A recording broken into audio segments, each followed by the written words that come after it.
Welcome back to 2025 for the first report from Gary Glover into his weekly report.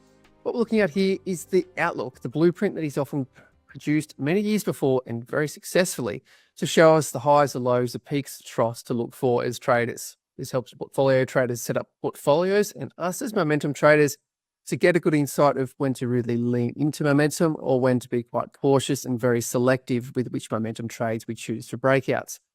Very useful over the last couple of years. And this year, 2025, the year ends in a 5. 2024 ends in a 4, 2025 ends in a 5. So the 5th year. One interesting statistic I'll take from Gary's report and let him share the rest is that the 5th year of the decade, it records being the strongest year of the 10-year cycle. So 0, 1, 2, 3, 4, 5. The 5th year is the strongest, and its performance has often been double all the other years in that 10-year cycle. So this is very good news that we start 2025 with this statistic behind us. We've also got the usual trading shares that Gary will put in there and some industry updates, but this one is quite often the most viewed report of the year. With that leader, heavy expectations. Good morning, Gary. How are you for 2025? I'm good, but I'm going to let everyone down, Chris, because this is actually not that report. I've just done more of a general report, this one. I'm actually going to do a detailed 2025 forecast this week, which I've been working on there, which I'll sort of go into a bit more analysis there. But this week here, I just kind of looked at where the ranges are at the moment. We talked about all those squaring of ranges, which has been really important there. But I'll cover a few sectors which I think look all right here. I did give my clients a little bit of a sneaky insight. That's probably why I got it. A little bit more. Okay, right. Yeah, so I sort of just gave a little bit of way there in my pre-writings there. But yeah, it's going to be an interesting year there. It's just that there is a pretty strong 50-year pattern, as you mentioned there. It is. It's historically the returns to the 5th year are double any other year. I literally just watched it. I was watching Jake Bernstein cover the 5th years. I think he has an indicator there where he just buys above the if January is positive, he buys a positive break of January and then just stays on it. It's actually been a pretty good system. The longer term there, just because the 5th year has been pretty buoyant there, but 5th years in generally do have a bit of a weak first quarter, and then sort of have a pretty strong second half of the year as well. So that's a little bit of a clue as to what's ahead here. But in terms of our indices and stuff there, they're probably the most interesting there because they've all hit those key levels there. We talked about the S&P 500's squaring out, the NASDAQ squaring out at the 161.8, and also the Dow also did 100% expansion as well. So all those indices, the key indices, were hitting really important technical levels, which in the past have been really, really strong. So every time the Dow, the S&P have squared out 100% of the previous range, that's been a level where that's actually stopped the trend. And what I mean by stop is that it stopped the trend for at least the next sort of 6 to 12 months or sometimes 2 years, but at least 6 months is the squaring of those ranges have sort of stopped there. So history sort of says here we're going to be under this level for the next 6 months at least, and maybe as long as 12 months, some of them go out to a bit longer than that. I can't see it being a 2-year or 1 year, but I think it's just, we're just going to see a little bit of weakness there in the short term there, and push through. And if you look at this 5th year cycle, that sort of suits it too. Normally these post-election years and also the 5th years have a bit of weakness in the first quarter and they're pretty strong afterwards. And that does sort of suit our 6 months sort of cooling off period there. But you see there, the S&P is the only one, Chris, that didn't tag the perfect level, but it got within about 20 points. So it's got within 1% of the levels. So it's gotten pretty close, but all the other levels are basically tagged them on the money and then pull back here. So, so that just means we're probably just going to resist there and come back here. But the interesting thing with that 5th year and post-election year is you don't typically see big declines again.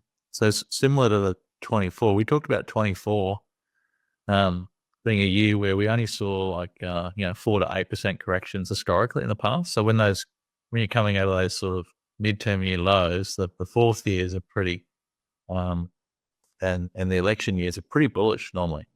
And they normally have small corrections. That was spot on last year. We didn't have anything beyond. We had one pullback around 8%. That was it. Everything else was sort of smaller than that. And that's exactly as per history. So it'll be interesting to sort of see how I think it just that all our cycles are telling us that we might have a little bit of weakness in the first quarter, but the second half is going to be pretty strong. We don't, the thing I found most interesting with those 50s is that they had broadening patterns, Chris, at the start of the year. So I think 35, 45, 55, so those in 1935, they all broadened out. I think 05 and 15, they broadened out.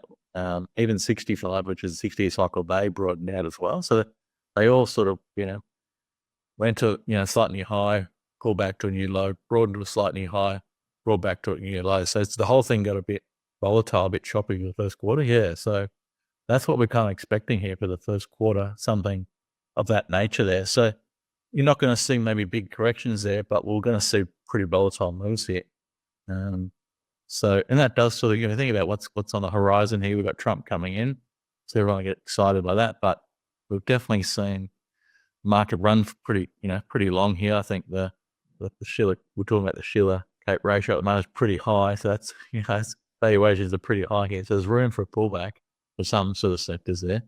And, but, we still can sort of have, we've got this AI theme there, which potentially can run a bit further here. So that, some of the gains, that sector there have only probably just started to sort of shine through the last 12 months, but there potentially could be another year of gains in that area for a lot of firms as well. So which can be meaningful from an earnings perspective for these firms. So this bull market could continue for a bit longer here. So those are the plus signs here. So, I guess I think we'll just see a bit of a pullback here into the inauguration. That's just the trader tells me that everyone was pretty long at the sort of December top there, and all in and pretty positive about Trump getting in. So just, that tells you when everyone's all in, it usually means there's no one left to buy. That's when you can get a little bit of a pullback down. That's exactly what we're seeing here. So I don't think that's quite finished yet. I think we'll see on that S&P 500 there, I think we'll come back to the 61.8 or maybe even the 50% of that range. And the NASDAQ, I think, will come back. I sort of highlighted a few levels there, which I thought they would come back to there. So I think the NASDAQ will come back, maybe sit on top of that previous high there in, sort of mid-year there. So that's the obvious sort of support. So I don't think we'll see big levels, but we'll come back, sit on those levels, maybe have a bit of a bounce. Oftentimes they broaden out, so bounces can be pretty decent, and then they'll come back, and I think they'll undercut and come back a bit deep, but maybe we'll come back to the bottom of that range, or maybe something a bit further there. On the Dow there, that chart's probably the most interesting one, Chris, because that's been the leader so far. The Dow, it's sort of expanded to the 200% of that range. So basically expanded that whole range there first, hit the 45, and then had a pullback. Broken that trend line. So that is a bit of a negative, breaking that third rising trend line there. So I think it'll come back to the 50% of that range around that 40,980. Have a bit of a bounce again, but I think it might come back and actually come back a bit deeper. It could come back down to where that last rise started. Because normally when you're 3 setting trend lines, you'll come back to where the start of that last trend line is. So that suggests we might actually, by March, April, we might come back to 38 or maybe even 37.5, something like that. So that's potential there. We might sort of see a bigger shakeout there. But then that indicates that's going to be if it's March, April, and we see prices down there, then that's going to be the time to be long for the year. That's, that might be, not Portfolios get stood up for have a 22 low, but something like that could be, because normally the 5th years go to a new high on us and break, it's even if I don't think we're going to see I think at the moment, the average US analyst is forecasting a 12% return on top of the end of year return. So that's pretty bullish. So a little too bullish. Well, we know analysts, they were touting unders last year. Now we've gone over. Now they're overs, so it'll probably come in under. So that's the way it normally works. So But yeah, we should see, you know, ideally if we saw like a late March or an early April pullback into that sort of zone there, to say it comes off 10 or 15%, that's probably going to be the buy zone for the year. That's probably going to be the best buy. So until then, we're just going to trade. We're still getting a bit of volatility. There'll still be plenty of trades here. We're still seeing lots of separation in the market from sector point of view. So that's the opportunity, is that the market's not running up as one, it's running up sector by sector. So that's a good thing for us, particularly on the Fridays too, because momentum sort of stuff. So we should see some momentum sort of some sectors show their hand. Like we've seen energy.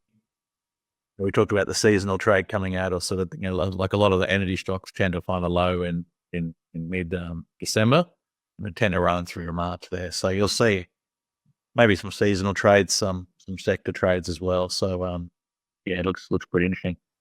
Well, it's great that definitely late December, when you did your last report, you shared with us some energy with the expectation that, well, this is a probable trade that will happen and unfold. Energy market has, and we'll check in on those companies in a second.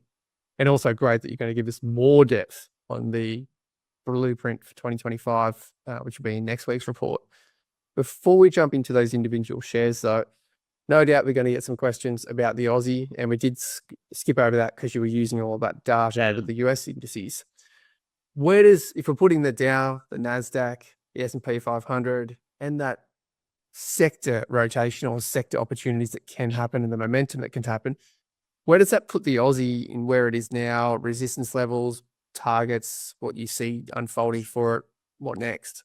Yeah, so unlike the Dow, we haven't really broken that sort of support there. So the upward sort of shaping trend line there, we actually bounced off that level there. So actually been holding pretty well. And if you think about it, we don't have a massive growth segment of the market like a US does. So if growth comes up, it's only a small weighting here in the Aussie market. And obviously the financials, that's probably the most expensive sector. I mean, they're probably trading 2 or 3 standard deviations above their normal valuation. So they're the most risky for mine there.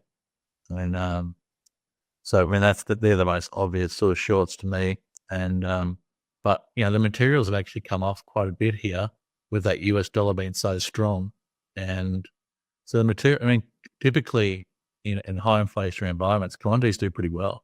So if you go back to the 70s there, we saw energy number 1, precious metals number 2.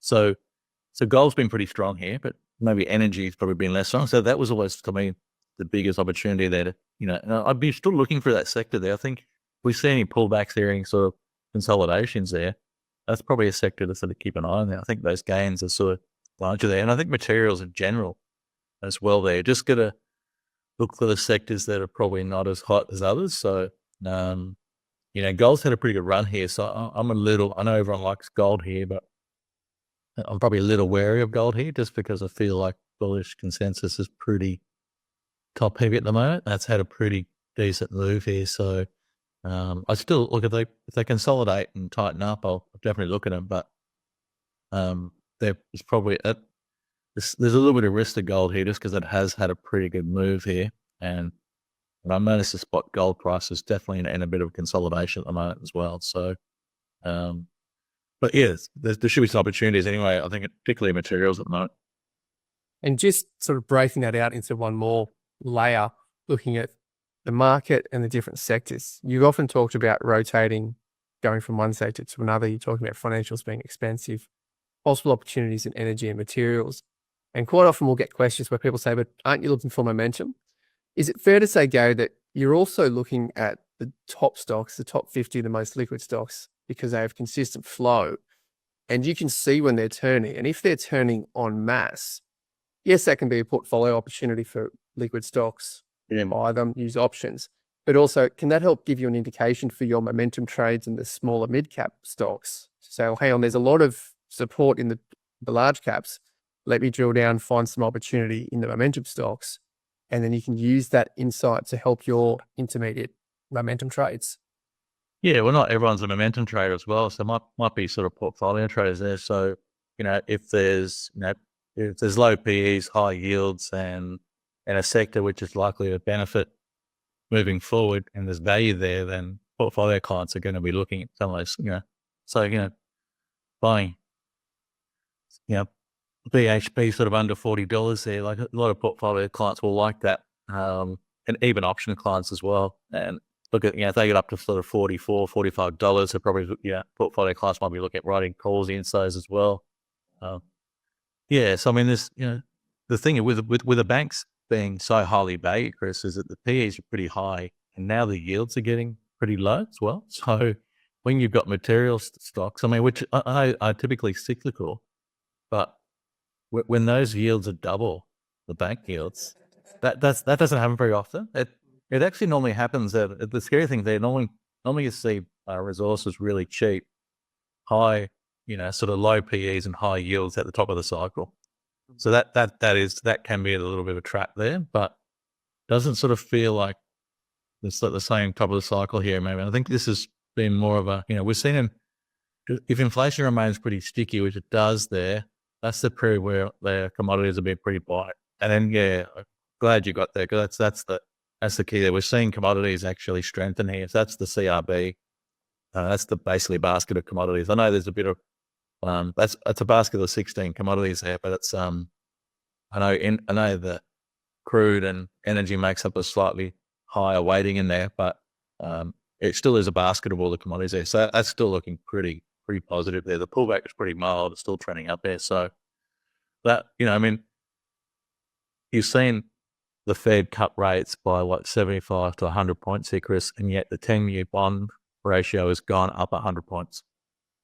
You could ask, why is that? Because the market is concerned about inflation. The market's pricing in inflation here. So, think about these sort of, this market always moves in anticipation of what's coming. So, the market already feels like inflation's coming here. So, you're going to see the sectors move in anticipation of that as well. So, that's why I like commodities here. I think, history said that commodities do pretty well. So if we go back, I mean, in the 70s there was some big up years. There was some big down years as well. But you saw the re-emergence there. There was two or three different legs, upward legs in some of those commodities. So, we've seen some pullbacks there. It's like uranium's had a pretty big move. Now it's had like a 50% pullback.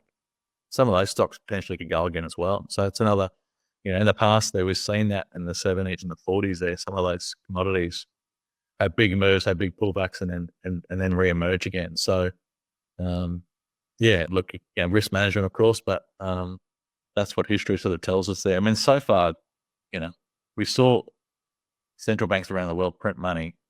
We saw everyone talk about inflation is temporary, it's transitory. Well, in the past, it's never been. Every time you printed on a boatload of money, it's never been transitory. It's inflation's coming. So. You got all the greatest traders on the planet have been positioning for inflation in the last 6 months. So, Drunken Miller, Paul Tudor Jones, they're all seeing inflation come back. These are guys that have been in the market for 20, 30 years. They've been through the side of the book. They know what's coming here. So you've got all the best traders on the planet all suggesting here that inflation is going to come back. I'm going to listen to those guys before I listen to some Fed officials say, no, we've got under control. But it's interesting. Look, it's but I guess the beautiful aspect there, if you go back and look at it, even though inflation can be pretty high, then markets can do quite well. And the value was the right sectors can do well. Yeah, that's exactly what I was going to touch on. Your research that you've looked at when inflation started to rear its head, and you have said in this report, but many times before as well, that energy can be real beneficiaries in these high inflationary periods. And if we echo back about a month ago, you were looking at some of these energies saying, look, these are sort of seasonal lows. It sort of drops out and then it can turn the corner. So Santos, obviously in the energy space, a few others to look at as well. But can you give us an update on Santos? Because it has been a few weeks over the break. How does it fit into that narrative that you're just talking about there? Yeah, so it's had a nice bounce there. So it looks like it's had a pretty good move there. But if we look historically there, they tend to run a bit further here. So just to be careful not to take your profits too early. I know sometimes they can falter a little bit. But they generally run a bit longer. I mean, probably the March is probably the minimal move there. They can actually roll all the way out to May as well. So they can roll out longer here. So this energy move there, people might say it's too late here. And I don't know if I'd be adding here after this run here. I'd be waiting for some sort of consolidation there. But this could be quite a larger move still to unfold here. So yeah, I'm watching for a bit of a pullback consolidation. If I see some sort of consolidation there, maybe a tight little flag or just some sort of consolidation pattern there, definitely a sector I'd be looking at there. So looking across some of those names, I mean, all the names are pretty strong. I think Beach was one of the strongest names there, holding up, and then even Karoon, which came back quite a bit, that's bounced out of the, so they're all pretty bullish patterns here. So we're seeing, seeing Woodside there, it's broken that downward channel here. So got a bit of a nice base there, sort of formed here. Now we're broken out of that downward trend here. So yeah, it can do a bit more building here, but yeah, this looks pretty good here, mate. And the one thing, I don't know if you've been, I'm a bit of a soccer fan there, so if you watch the Premier League at the moment, you'll notice that the crowds are the triple layered at the moment. It's one of the coldest winters we've seen in the UK there. I think it was minus 18.7 the other day in northern Scotland. It was minus 11 to minus 7 in Liverpool and Leicester and stuff there as well. So it is cold at the moment, and so yeah, natural gas is getting pumped out big time throughout Europe. It's one of the coldest winters for a long time here. So yeah, you got the Russian obviously sanctions there, so putting a bit of pressure on there. So yeah, these can definitely go a lot further here. So be careful not to take a profit too quickly on this one. Right. Well, that's a good insight. I had not thought of the parallels of looking at the crowds of soccer games to get insights, but definitely if it's speaking volumes for the breadth of that cold temperature. And then obviously we're working with international prices here for these international companies supplying into the global market. So we do take a little bit of a step. Obviously BHP sold those resources to Woodside. So they're not in that space anymore, but still in that mining that you're looking at, you're talking about commodities. So they do have that index, CRB index or inflationary exposure. What are you seeing here on the BHP chart? Yeah, I mean, look, a couple of things there. Obviously, we sort of come back to that. There's a few key levels there. We're sort of, we had a decent pullback on the sort of weekly setup there. We did bounce off that old high, the 2008, 2011 highs there. We had a bounce there previously. What I liked about that bounce, Chris, was it was pretty impulsive bounce. So it was a pretty aggressive bounce off that sort of 38.50, went around straight back to 46 there within about 4 weeks. So we've now pulled back here and used up a lot more time to pull back. So it's been a bit of a grind all the way back here, and now come back to retest that level here. So we do have a bit of support zone there, but I like the fact that it's taken a long time to get down here. Like if you see the market sort of roll off quick and hard and it's really aggressive, impulsive, then that's probably being negative. I'm always wary to sort of stand in front of a freight train, moving at high speeds there. But yeah, this is taking a while to get down here. So I do like it here. I just think some of the other sectors, already seen the energy sector start to emerge here. So this is one I'll be watching pretty closely there. I think it sort of consolidates here. So I'm probably watching this one here for some sort of low risk entry there. I'd like to sort of see some sort of congestion or a first high or lowest on that. So, but yeah, it does look pretty interesting here at the moment. And to round it out, you've got Karoon that you mentioned before. So you were talking about the other energies. We just circle back into that energy space. This one seems a little bit more explosive, still on the weekly chart, but zoomed in a little bit more. What is it about this movement that catches your eye with Karoon? Obviously, the backdrop of the energy, the inflation you've talked about. Yeah, it has one here. Look, it's had an aggressive sell here, so it's probably a little bit more aggressive than some of the other stocks there, but you did see that exhaustion into that low as well, which I do like to sort of see that big, deep sell-off there and then almost volume sort of exhaust there.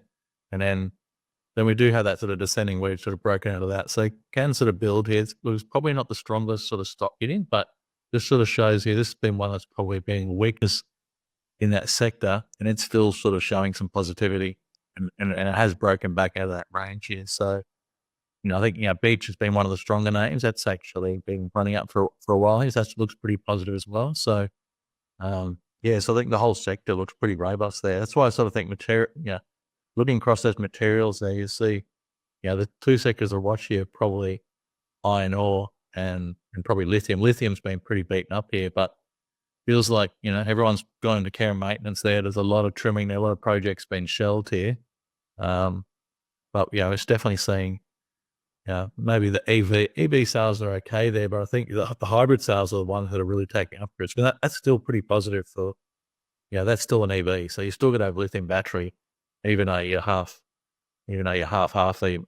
So the hybrids are still going to be have lithium batteries as well. So, so I still think it looks pretty well. Just all the signs there for lithium, just sort of, if prices have been down suppressed for quite a while, everyone's sort of shell projects there was sort of, there's definitely a Supply constraint in the future. yeah, you're just starting to see, it's the supply coming off the board here. So just look at start slowly here. The market will get on the front foot as well. So just like what I'm sort of seeing there, feels like potentially most of the bad news is out there.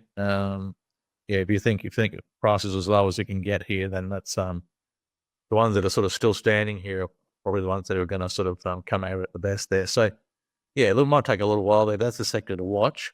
Definitely energy is probably the most robust there. I think, BHP and Rio, actually Rio's been pretty firm as well. So they're probably the ones to watch the most there. But I think, lithium might catch up here, or might follow here sort of shortly there. It just feels like all the classic sort of signs of the low end cycle. But we know sometimes you got to build a base first and get going here. But there's definitely a little bit of base building going on with some of those stocks. So, looks pretty interesting. Very nice. Well, they're solid insights to start the year off with, and great. You're going to you put your hand up to give us even more detail in next week's for the blueprint, the layout for 2025, the cycles. So solid. There is a bit of a plan B too on that, because there's probably one prominent cycle which is probably like the 80% sort of for the post election and for the 50. That's the one that works most of the time. But there is a bit of a B cycle, which hopefully we don't get, because that's probably the more negative cycle. But so we've got to be a little careful here, because we sort of definitely have, just don't want to take too much away, but when we've got saving levels pretty low, we've got credit card debt pretty high. You saw there in December that the market was fully invested. There wasn't too much. Most of the fund managers didn't have too much cash at all. So, once you're all in, once everyone's all in, there's no one left to buy. So that's when you can get weakness there. The key there moving forward is the employment number. And I've seen a few good judges here. So that's the key. So far, the employment numbers are really firm. So we've still got plenty of jobs there. So as long as that job number sort of holds up here, that's probably the key moving forward here, just to having this bull market to run a bit further. So even though valuations are high, we can still run a bit further here. And I think that AI theme there has probably got further to run here as well. So that's a theme which can probably improve earnings for a lot of companies, and continue on a bit longer here. So I'm hopeful there that we'll just see a bit of a pause in the first quarter and a strong second half. But then, that's probably going to, with it, by the end of this year, we've probably run for 3.25 years pretty strong, hopefully. Then, what might follow up that period there may not be so robust there. If you look at the 10-year returns after, the valuations get to a certain high, that they're normally a lot more meager. So, after this year, you probably want to start writing calls for the next 3 or 4 years, or maybe the next 8 years. So, yeah. Well, you've given us like the teaser. You said 80% chance, 20% chance of this. And I like the 80% teaser, which I will cling on to that stat, which was the 5th year, the annual returns tend to be double of all the other 10 years. But that's the 80% chance. So I guess we come back next week and you'll tell us the markers to look for throughout 2025 to help us understand whether we're going into the 80% chance or whether we're looking over a 20%, which is not so fun. So, I'm going to put myself on the line too, Chris. I'm sort of going to map out a pretty specific pattern as well. So I'm sort of, normally I'm sort of trying to give myself a bit of wiggle room to be rolling stuff there. But this one here, I'm gonna be a little bit more specific than I normally would be. So I've got a greater chance of being wrong. Well, I don't mind that because the last time you did that, you had the one that we shared in the recording, and then post-recording, you said, actually, I did the numbers a little bit tighter. I think that was either 22 or 23.